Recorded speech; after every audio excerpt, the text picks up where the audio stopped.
Development of education and press देखते हैं।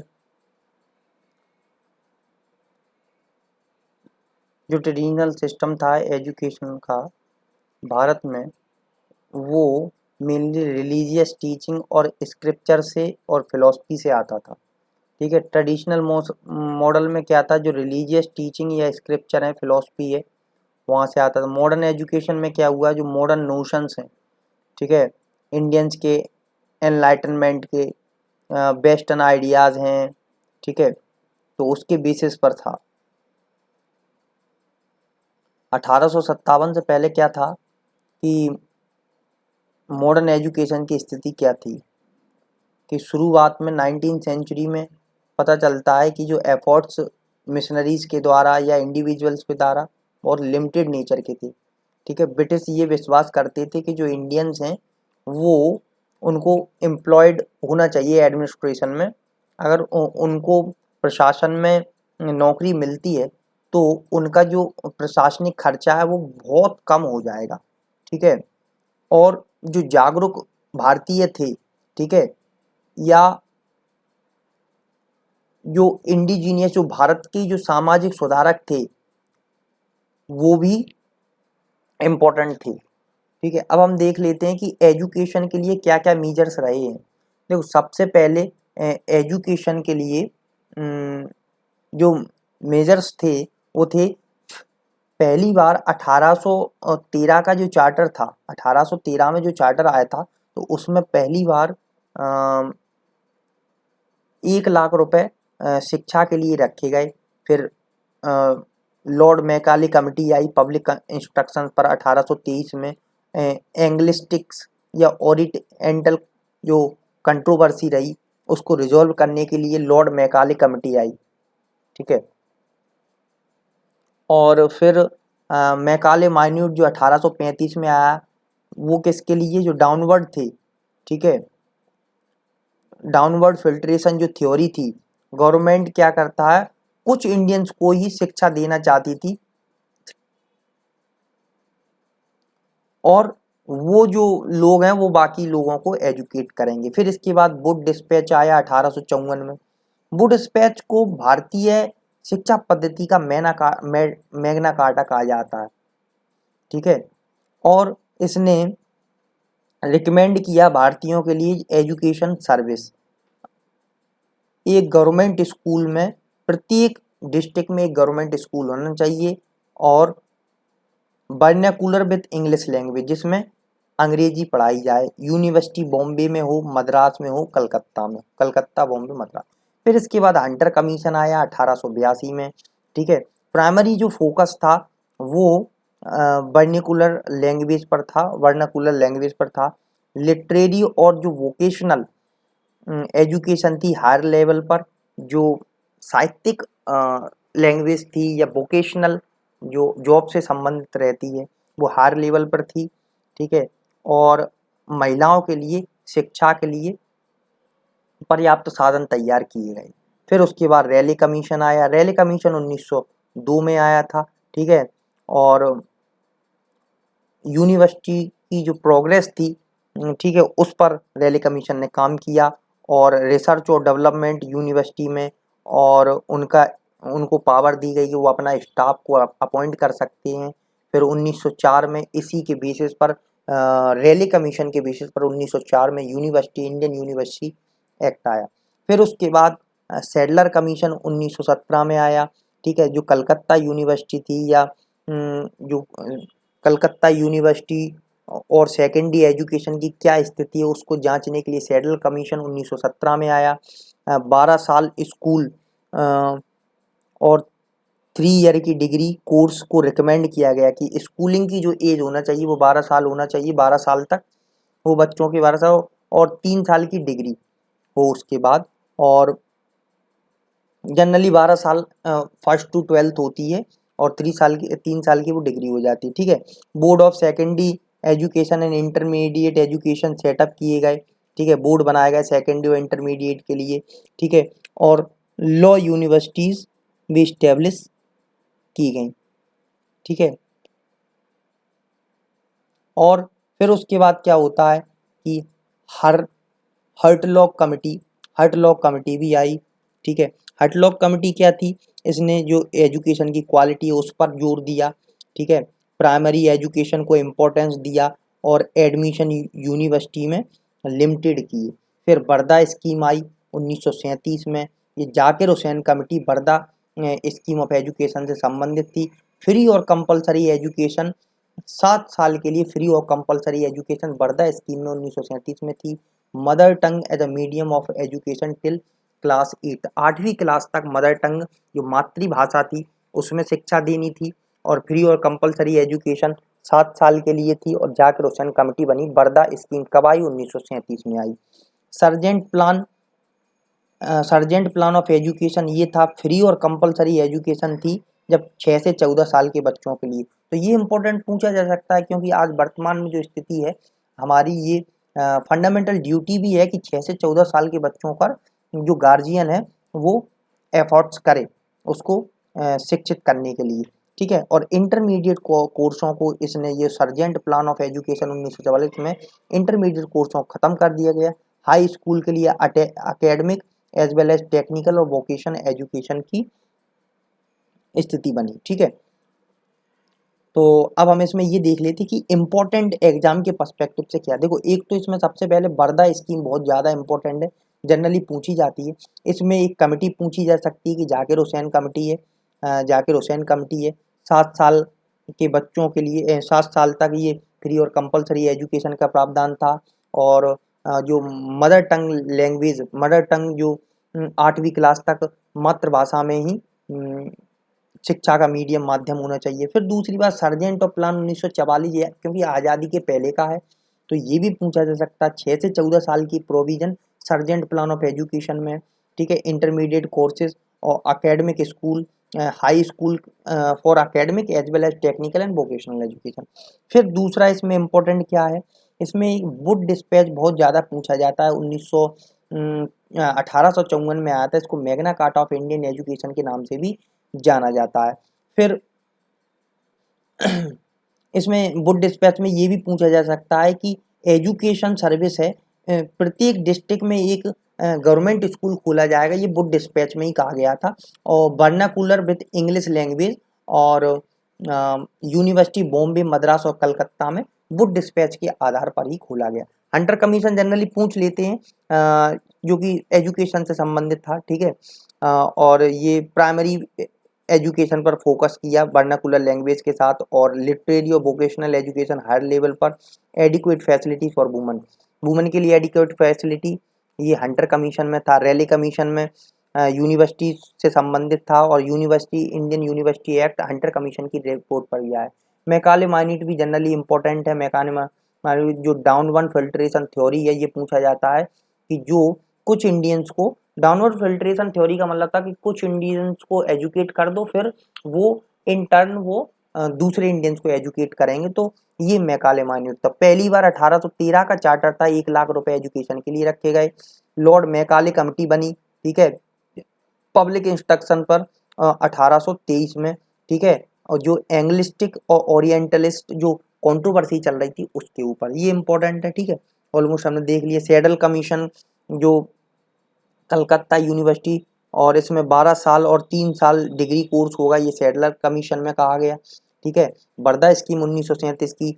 हार टॉग कमिटी 1929 में। क्वालिटी एजुकेशन प्राइमरी और इंटर, ये सब था। ठीक है, ये चीज़ इंपॉर्टेंट थी, तो ये बहुत इंपॉर्टेंट है।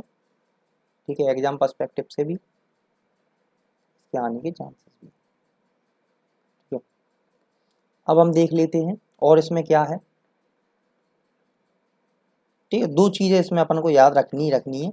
एक तो सर्जेंट प्लान ऑफ एजुकेशन जिसमें 6 से 14 साल का जो जिक्र किया गया है। बर्दा कमेटी ये, ठीक है, जाकिर हुसैन कमेटी, ये संबंधित, तो ये बहुत इंपॉर्टेंट है। अब हम बात कर लेते हैं कि कुछ कंट्रीब्यूशन था, contribution of British in education under the colonial administration. ठीक है, क्या कंट्रीब्यूशन था। देखो, सबसे पहले जॉन सोर की बात करते हैं। विलियम जोन्स ने क्या किया, जॉन सोर ने, William Jones sorry. Asiatic Society of Bengal 15 जनवरी 1784। 1784 में क्या हुआ, एशियाटिक सोसाइटी ऑफ बंगाल बनी। किसके द्वारा बनाई गई, विलियम जोन्स के द्वारा बनाई गई। ठीक है। इन्होंने क्या किया, इन्होंने अभिज्ञान का शाकुंतलम जो कालिदास का प्ले था उसको इंग्लिश में परिवर्तित किया। जेम्स प्रिंसिप आते, जेम्स प्रिंसिप कौन थे, ठीक है।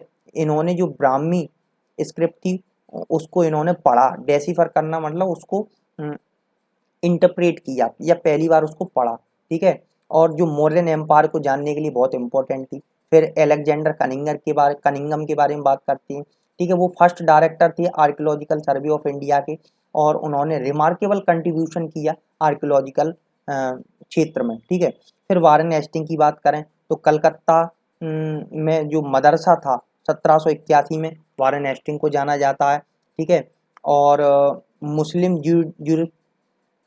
जूरिस्प्रूडेंस और रिलेटेड सब्जेक्ट उसमें पढ़ाए जाते थे। जोनाथन डंगन की बात करें तो संस्कृत कॉलेज, ये इन्होंने बहुत इंपॉर्टेंट काम किया। संस्कृत कॉलेज जोनाथन डंकन ने 1791 में हिंदू लॉ और फिलोसफी को पढ़ने के लिए जोनाथन डंकन ने किया। लॉर्ड वेलेस्ली ने फोर्ट विलियम कॉलेज की स्थापना करी, कब करी, 4 मार्च 1800 में कलकत्ता में करी। लॉर्ड विलियम बेंटिंग ने फोर्ट विलियम 4 मार्च 1800 को कलकत्ता में बनाया, ठीक है। जो सिविल सर्वेंट थे उनकी एजुकेशन के लिए, ठीक है, to make them aware the Indian custom language of philosophy. GED, GED वेंथ्यूम, इन्होंने क्या किया कि वेंथ्यूम स्कूल की नींव रखी कलकत्ता में 1849 में गर्ल्स एजुकेशन के लिए। फिर अदर डेवलपमेंट क्या थी कि एग्रीकल्चर इंस्टीट्यूट पूसा बना बिहार में, ठीक है। और इंजीनियरिंग इंस्टीट्यूट बना रुड़की में, इंजीनियरिंग इंस्टीट्यूट कहाँ बना, रुड़की में बना, ठीक है।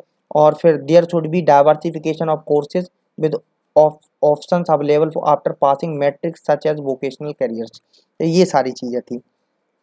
अब एक बार फिर से देख लेते हैं। जब तक हम रिवाइज नहीं करेंगे, रिपीट नहीं करेंगे, तो चीज़ें हमारे रिटेन नहीं रह पाएंगी, और सबसे बड़ा चैलेंज है चीज़ों को रिटेन करना, ठीक है, एग्जाम के टाइम में। तो इसलिए बार बार पढ़ रहे हैं। आप इसको रटना भी कह सकते हैं, लेकिन चीज़ें वही एग्ज़ाम, आज के जो एग्ज़ाम हो रहे हैं, तो जितना आपको अगर रिटेन रहेगा या रिकॉल कर पाओगे तभी आप एग्ज़ाम में अच्छा कर पाओगे अटेम्प्ट। देखो, William Jones Asiatic Society of Bengal किसने बनाई, विलियम जोन्स ने। कब बनी, 15 जनवरी 1784 में। अभिज्ञान शाकुंतलम इंग्लिश में किसने कन्वर्ट किया कालिदास का, विलियम जोन्स ने। जेम्स प्रिंसिप कौन थे, ब्राह्मी स्क्रिप्ट को पढ़ने वाले थे, जो मॉडर्न एम्पायर के बारे में जानने में यूजफुल साबित हुई। एलेक्जेंडर कनिंगम ने क्या किया, फर्स्ट डायरेक्टर बने आर्कियोलॉजिकल सर्वे ऑफ इंडिया के, ठीक है। हास्टिंग ने क्या किया, इन्होंने कलकत्ता मदरसा 1781 में 1781 में कलकत्ता मदरसा किसके द्वारा बनाया गया, वारेन हेस्टिंग के द्वारा। जो संस्कृत कॉलेज जो 1791 में बना, ठीक है, वो किसने बनाया, जोनाथन डंकन ने बनाया। लॉर्ड वेलेस्ली ने फोर्ट विलियम कॉलेज कब बना, 4 मई 1800 में। कहाँ बना, कलकत्ता में बना। किसके द्वारा बना, लॉर्ड वेलेस्ली के द्वारा बना, ठीक है। किसके किसके लिए बना, सिविल सर्वेंट्स को इंडियन कस्टम लैंग्वेज और फिलोसफी सिखाने के लिए। जीईडी वेंथ्यूम, जीईडी वेंथ्यूम स्कूल कलकत्ता में बना, कब बना, 1849 में। किसके लिए बना, लड़कियों के लिए बना, ठीक है। एग्रीकल्चर इंस्टीट्यूट पूसा बिहार में बना, इंजीनियरिंग इंस्टीट्यूट रुड़की में बना, ठीक है। ये सारे इंपॉर्टेंट है, ये याद रखना। नेक्स्ट अब आगे चलते हैं, ठीक है। अब आगे चलते हैं, मौलाना अबुल कलाम आज़ाद, क्योंकि स्वतंत्रता के बाद मौलाना अबुल कलाम आज़ाद को हमारे पहले एजुकेशन मिनिस्टर बनाया गया था, ठीक है। फर्स्ट एजुकेशन मिनिस्टर थे इंडिपेंडेंट इंडिया के, और उनका बर्थडे जो है 11 नवंबर को नेशनल एजुकेशन डे के तौर पर सेलिब्रेट किया जाता है। तो 11 नवंबर को क्या है, नेशनल एजुकेशन डे है। किसके लिए मनाया जाता है नेशनल एजुकेशन डे, 11 नवंबर को किस लिए मनाया जाता है, क्योंकि मौलाना अबुल कलाम आज़ाद हमारे पहले एजुकेशन मिनिस्टर थे, इसलिए उनके नाम पर एजुकेशन नेशनल एजुकेशन डे मनाया जाता है। अब हम बात कर लेते हैं राधा कृष्ण कमीशन कब बना। कब बना राधा कृष्ण कमीशन, किससे संबंधित है, ये यूनिवर्सिटी एजुकेशन कमीशन है, 1948-49 में बना था। पहला कमीशन है शिक्षा के ऊपर इंडिपेंडेंट इंडिया का, इसने यूनिवर्सिटी एजुकेशन पर फोकस किया, ठीक है। कुछ सब्जेक्ट्स हैं जैसे एग्रीकल्चर है, कॉमर्स है, एजुकेशन, इंजीनियरिंग है, टेक्नोलॉजी है। यूनिवर्सिटी डिग्री है should not be consider the essential for administrative service. उन्होंने कहा कि प्रशासनिक जो सर्विस है, प्रशासनिक सर्विस के लिए यूनिवर्सिटी की डिग्री इम्पोर्टेंट नहीं होना चाहिए, ठीक है, एसेंशियल नहीं होना चाहिए। दूसरा, हायर एजुकेशन का ऑब्जेक्टिव क्या था, क्या था हायर एजुकेशन का ऑब्जेक्टिव, देखो general education, liberal education, occupational educational, ठीक है। Provision for the establishment of rural university, rural education should be placed in concurrent list, ये सारी रिकमेंडेशन किसने करी थी? ये जो राधा कृष्ण कमीशन या यूनिवर्सिटी कमीशन जो 1848-49 में बना, पहला कमीशन शिक्षा के ऊपर स्वतंत्र भारत के बाद बना था। इसने यूनिवर्सिटी पर फोकस किया और agriculture, commerce, education, engineering, technology ऐसे सब्जेक्ट पर इसने फोकस किया। यूनिवर्सिटी डिग्री उन्होंने कहा कि प्रशासनिक शिक्षा के लिए कोई इतनी इसेंशियल नहीं होना चाहिए। ऑब्जेक्टिव हायर एजुकेशन के क्या थी कि जनरल एजुकेशन हो, लिबरल एजुकेशन हो, ऑक्यूपेशनल एजुकेशन हो, ठीक है। Provision for the establishment of rural university, में गांव में यूनिवर्सिटी बनाने चाहिए। यूनिवर्सिटी एजुकेशन को हम कॉन्करेंट लिस्ट में डालना चाहिए। और मैं यूनिवर्सिटी ग्रांट कमीशन जो 1956 में आया, वो राधा कृष्ण कमीशन के द्वारा रेगुलेट और फाइनेंस करना था यूनिवर्सिटी का, मेन कारण यही था, ठीक है। कोठारी कमीशन की बात करें, कोठारी कमीशन 1964 में बना। कोठारी कमीशन कब बना? 1964 में बना। और more attention education of woman, children, physically challenge और बैकवर्ड क्लास के लिए। Recommend the vocationalisation of secondary education. तो ठीक है, अब उससे पहले थोड़ा सा देख लेते हैं हम। यूजीसी की रिकमेंडेशन सबसे इंपॉर्टेंट है, ये राधा कृष्ण कमीशन 1948-49 में बना, उसने रिकमेंड करी। कोठारी कमीशन 1964 में बना। कोठारी कमीशन जो था, ठीक है, महिलाओं को, बच्चे को और जो विकलांग हैं या बैकवर्ड लोग हैं उन पर ज़्यादा अटेंशन किया गया। और वोकलाइजेशन ऑफ वोके वोकेशनलाइजेशन ऑफ सेकेंडरी एजुकेशन, जो सेकेंडरी एजुकेशन है उसको वोकेशनलाइजेशन का मतलब जो जॉब ओरिएंटेशन उसमें रखा गया, ठीक है। Development of work experience, science education, ये सब, ठीक है। इंडिजीनियस एफर्ट, जो हमारे भारत के ही एफर्ट्स क्या रहे हैं, देखो इंडिजीनियस एफर्ट में जैसे the leader of freedom movement formed national education, national council of education June 1906 में। जून 1906 में क्या हुआ? जून 1906 में नेशनल काउंसिल ऑफ एजुकेशन बनी। रविन्द्रनाथ टैगोर ने विश्व भारती यूनिवर्सिटी शांति निकेतन बंगाल में बनाई। रविन्द्रनाथ टैगोर ने विश्व भारती यूनिवर्सिटी शांति निकेतन बंगाल में बनाई। काशी विद्यापीठ बनारस में बनी। गुजराती विद्यापीठ तुम्हारी अहमदाबाद में, और जामिया मिलिया इस्लामिया इसी समय में बनी।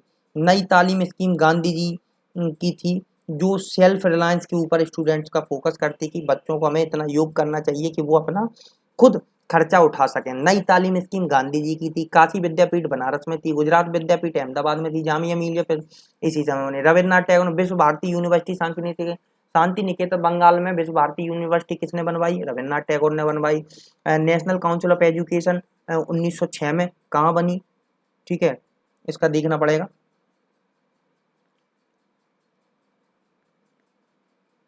ठीक है, अब हम देख लेते हैं इंपॉर्टेंट चीज़ें क्या क्या हैं और भी। यहाँ तक हो गया। अब देखते हैं डेवलपमेंट प्रेस क्या है, प्रेस का डेवलपमेंट कैसे हुआ, कब हुआ, कहाँ हुआ, ये देखते हैं।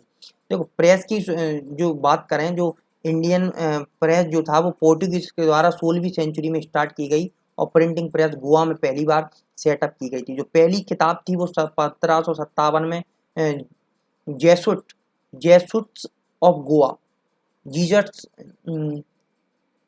जेसूट्स जेसूट्स के द्वारा, गोवा के जेसूट्स के द्वारा पब्लिश की गई 1757 में, 1557 में पहली किताब, ठीक है।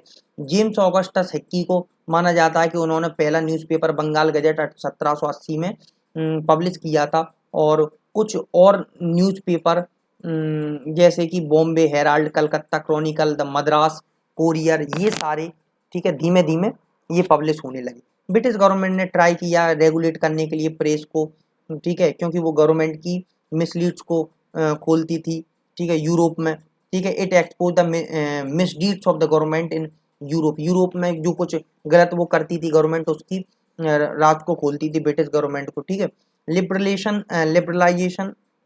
लिबरेशन ऑफ इंडियन प्रेस और मेटकाफ एक्ट, ठीक है।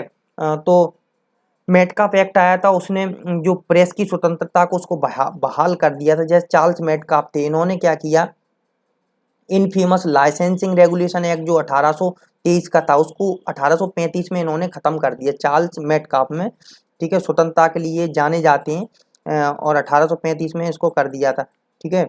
अब हम इसमें देखते हैं earning the epithet of liberator of the Indian press. तो इनको क्या है, liberator of the Indian press का इनको खिताब दिया गया, ठीक है। और according to this act the publisher was only required to declare his content, ठीक है। और इस एक्ट में क्या था कि पब्लिशर सिर्फ अपने जो कंटेंट था उसको डिक्लेयर करना था, ठीक है। तो मेट काफ को liberator of the Indian press के नाम से जानते हैं। मैं लिबरेटर ऑफ इंडियन प्रेस कौन है?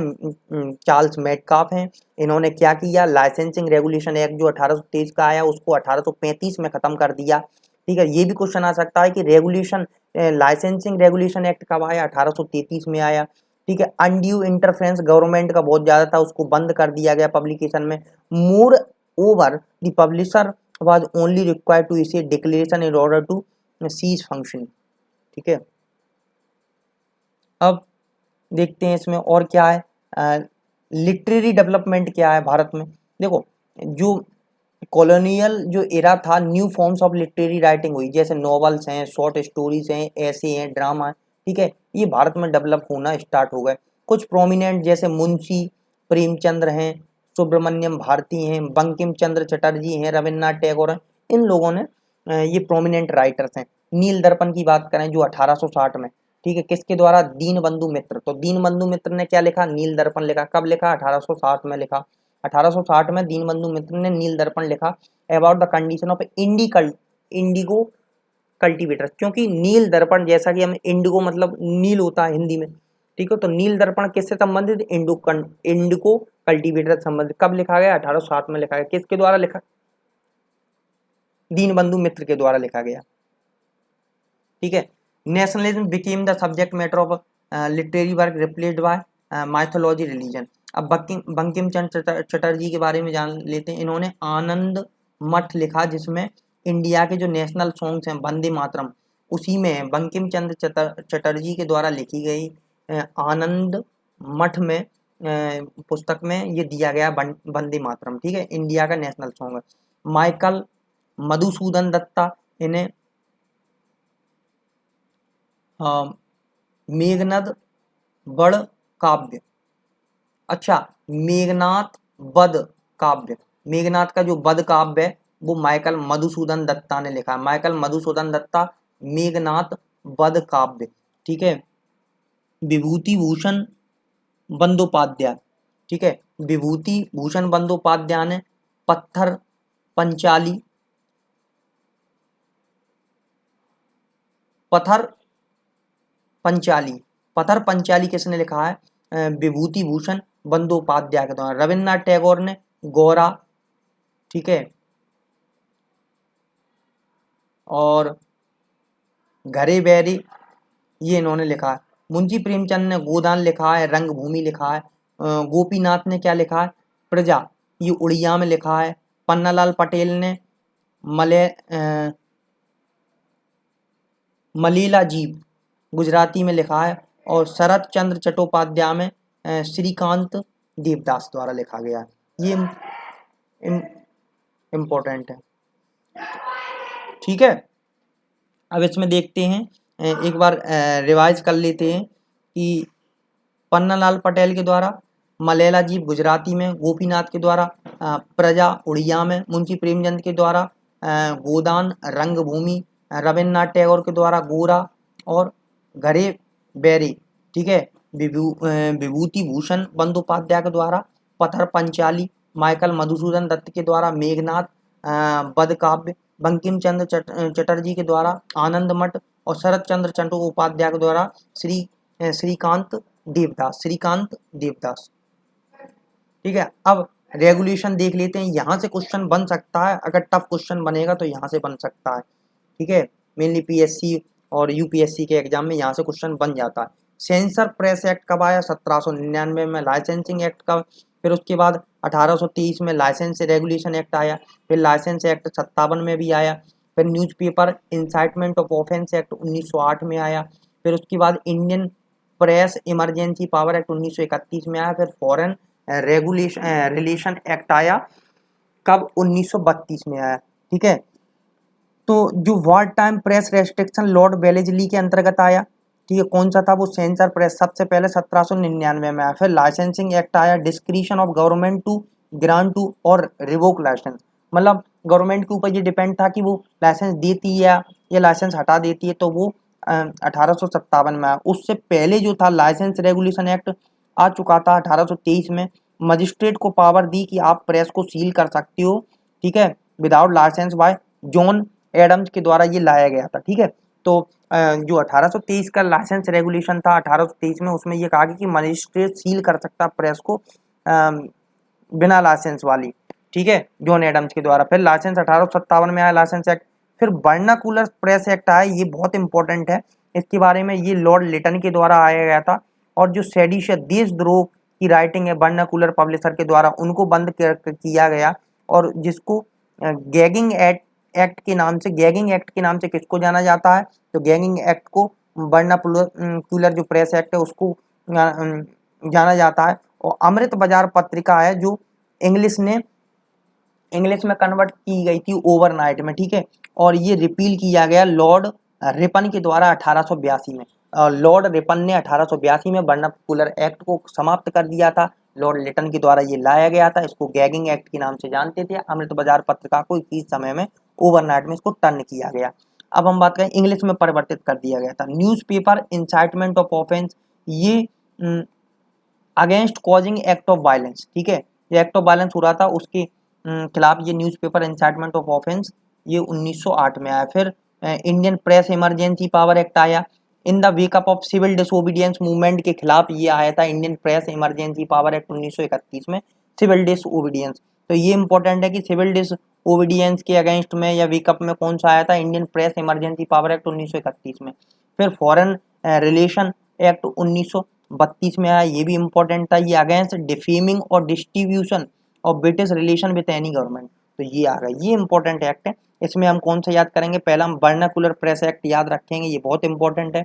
इसमें फिर हम बात करेंगे Indian press emergency power act 1931, ये सिविल डिसोबीडियंस मूवमेंट के अगेंस्ट आया था। फिर लाइसेंस एक्ट 1823 का इंपॉर्टेंट है, जिसमें मजिस्ट्रेट सील कर सकते प्रेस को विदाउट लाइसेंस की, जॉन एडम के द्वारा। फिर लॉर्ड वेलेजी के द्वारा पहला कब आया सेंसर प्रेस एक्ट, तो ये 1799 में आया, ठीक है। ये सब इंपॉर्टेंट है, ठीक है। हम ये देख लेते हैं, कोठारी कमीशन हमारा हो गया था, ठीक है, 1964 में आया था, ठीक है। अब हम कुछ इंपॉर्टेंट जर्नल्स हैं उनको देख लेते हैं, जर्नल्स जो हमारे बहुत महत्वपूर्ण हैं और एग्जाम में आने के लायक भी है। देखो सबसे पहले हम ईयर वाइज देखते हैं। देखो सबसे पहले क्या है कि 1780 में कलकत्ता शुरू करते, कलकत्ता में 1780, 1787, ठीक है, 1800 में, ठीक है, कलकत्ता में। और देखें 1858 में ये कलकत्ता में है, ठीक है। तो 1780 में कलकत्ता में बंगाल गजेट आया, ठीक है। और ये जेम्स ऑगस्टस एक आयरिश मैन है, उनके द्वारा स्टार्ट किया गया। फिर इंडियन गजेट आया 1787 में, कि हेनरी लुइस विवान डेरोजियो जो थे इससे संबंधित थे इंडियन गजेट से, 1787 कलकत्ता में। मद्रास कोरियर जो फर्स्ट पेपर था मद्रास का, वो 1784 में मद्रास में रिचर्ड जॉनसन के द्वारा आया था, ठीक है। फिर बॉम्बे हेराल्ड जो पहला बॉम्बे से न्यूज़पेपर था, वो 1789 में बॉम्बे के द्वारा जेम्स मैकेंजी के द्वारा लाया गया। फिर ईयर वाइज देख रहे हैं हम, ठीक है। और फिर 1795 में मद्रास में इंडियन हेराल्ड इंग्लिश में आया, ठीक है। ये विलियम विलियम और हम्प्रे के द्वारा इसको लाया गया। फिर दिग्दर्शन पहला बंगाली मंथली 1818 में कलकत्ता में बैप्टिस्ट मिशनरी के द्वारा लाया गया। बंगाल गजेट फिर आया 1818 में ही आया, हरिश्चंद्र रे के द्वारा आया। फिर केसरी मराठी में आया और मराठा इंग्लिश में आया 1881 में, तिलक चिपलुंकर और आगरकर के द्वारा लाया गया। अब इसमें ये जो है ना केसरी और मराठा, ये मेनली इसमें ये जो तिलक का नाम ज़्यादा आता है, फेमस है ये बाल गंगाधर तिलक, लेकिन इसमें चिपलुंकर और आगरकर भी ये इंपॉर्टेंट है। तो जो केसरी था वो मराठी में था, मराठा इंग्लिश में था। केसरी मराठी मराठा इंग्लिश, केसरी मराठी मराठा इंग्लिश, ये हम याद रखेंगे, ठीक है। ये हो गए। हम देख लेते सोम प्रकाश आया था, तो सोम प्रकाश के बारे में देख लेते। सोम प्रकाश आया कब आया, 1858 में। कहाँ आया, कलकत्ता में। द्वारका प्रसाद द्वारकानाथ विद्याभूषण। फिर स्वदेश मित्रन एक तमिल पेपर था, ये मद्रास में GS अय्यर के द्वारा आया। परिदर्शक परिदर्शक इसके एक वीकली था, और 1886 में बिपिन चंद्र पाल के द्वारा पब्लिशर। तो ये इम्पोर्टेंट है बिपिन चंद्र पाल का, GS अय्यर के द्वारा।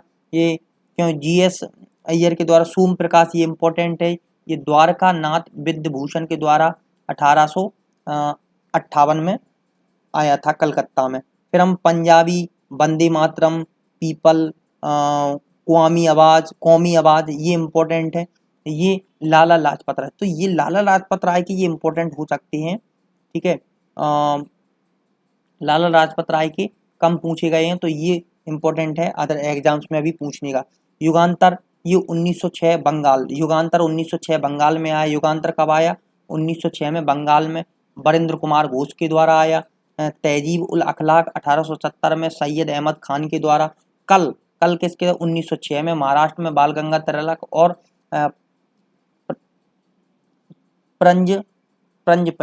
प्रंजपय के द्वारा आया। तो ये इम्पोर्टेंट है। जो कल है ये महाराष्ट्र में 1906 में महाराष्ट्र में बाल गंगाधर तिलक और प्रंजपय के द्वारा। इंडियन सोशलिस्ट, ये इम्पोर्टेंट है। इंडियन सोशलिस्ट किसके द्वारा आया? इंडियन सोशलिस्ट आया लंदन में आया, श्याम जी कृष्ण वर्मा के द्वारा इंडियन सोशलिस्ट आया। श्याम जी कृष्ण वर्मा के द्वारा इंडियन सोशलिस्ट आया। भारत माता अजीत सिंह के द्वारा आया। वंदे मातरम पेरिस में मैडम भीकाजी कामा के द्वारा। तो ये इम्पोर्टेंट है, पेरिस में मैडम भीकाजी कामा के द्वारा आया। फिर हम देख लीजिए तलवार, तलवार किसके द्वारा आया? जो तलवार था ये बर्लिन में आया था। देखो इसमें हमने वंदे मातरम देखा, ये पेरिस में आया, मैडम भीकाजी कामा। तलवार ये बर्लिन में आया वीरेंद्रनाथ चट्टोपाध्याय के द्वारा। फिर हिंदुस्तान ये वैंकूवर में आया तारकनाथ के द्वारा। गदर ये सैन फ्रांसिस्को में गदर पार्टी के द्वारा। कॉमरेड इंग्लिश और हमदर्द उर्दू में 1911 में कलकत्ता दिल्ली में आया, मोहम्मद अली जिन्ना के द्वारा स्टार्ट किए गए हैं, ठीक है। तो ये भी इंपॉर्टेंट हो सकता है मोहम्मद अली जिन्ना का अगर पूछ ले। कॉमरेड इंग्लिश में, हमदर्द उर्दू में 1911 में, कलकत्ता दिल्ली में मोहम्मद अली जिन्ना। बॉम्बे क्रॉनिकल एक डेली, ये 1913 में बॉम्बे में आया, started by Pheroze Shah Mehta, editor BG होमियन।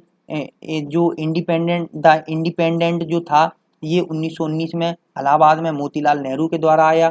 फिर अगर हम देखें और इम्पोर्टेंट कौन से हैं इसमें, ठीक है।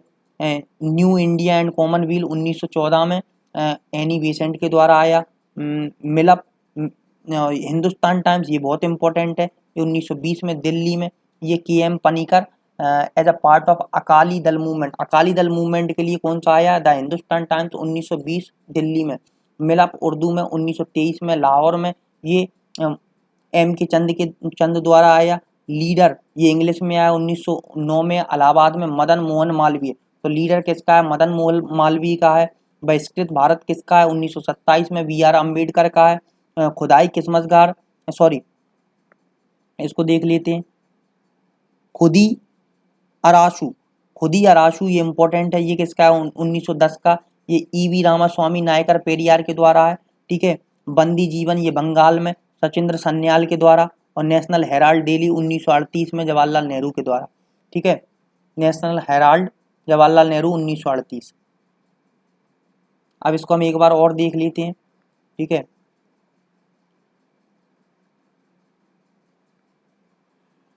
अब हम इसमें इंपॉर्टेंट देखेंगे। देखो हिंदुस्तान टाइम्स इंपॉर्टेंट है, ये 1920 में KM पनीकर अकाली दल मूवमेंट के लिए आया था, ठीक है। नेशनल हेराल्ड ये अक्सर आता है न्यूज़ में, जो केस के बारे में रिलेटेड आता है, तो जवाहरलाल नेहरू 1938 में। बंदी जीवन इंपॉर्टेंट है बंगाल का, ये सचिंद्र सन्याल के द्वारा।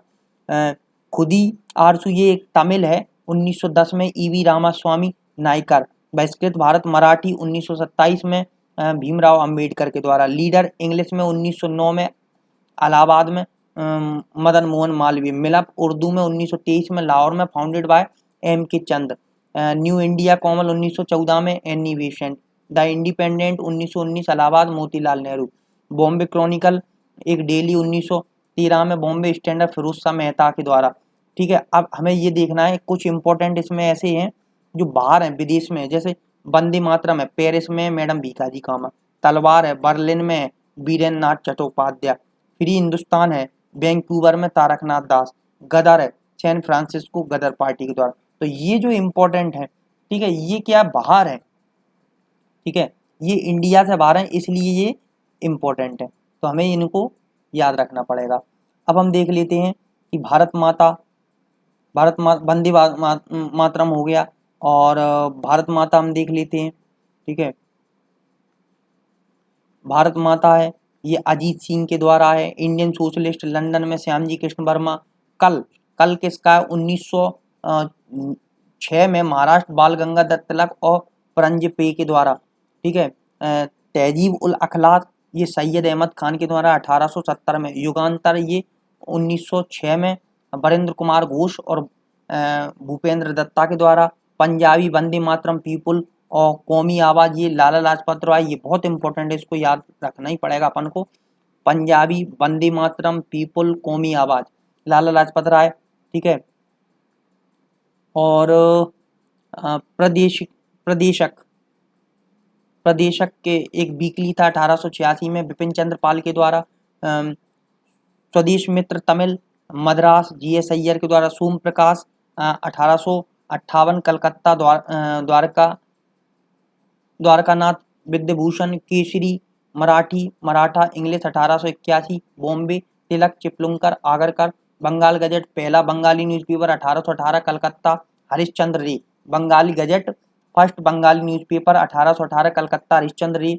दिग्दर्शन first Bengali monthly 1818 Calcutta Baptist missionary. Indian Herald 1795 Madras started by S.R. William publish by Humphrey. Bombay Herald first paper Bombay का 1789। Bombay James Mackenzie Madras Courier first paper Madras का 1784। Madras Richard Bengal Gazette 1787 Calcutta Henry Louis Vivian Derozio associated with it. Bengal Gazette also Calcutta General Advisor 1780 Calcutta James Augustus Hicky. तो ये सारे important चीजें थी, इसमें हमने देख ली हैं सारी, ठीक है।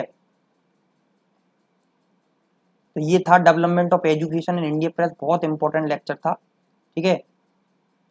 नेक्स्ट लेक्चर में नेक्स्ट टॉपिक के साथ मिलते हैं।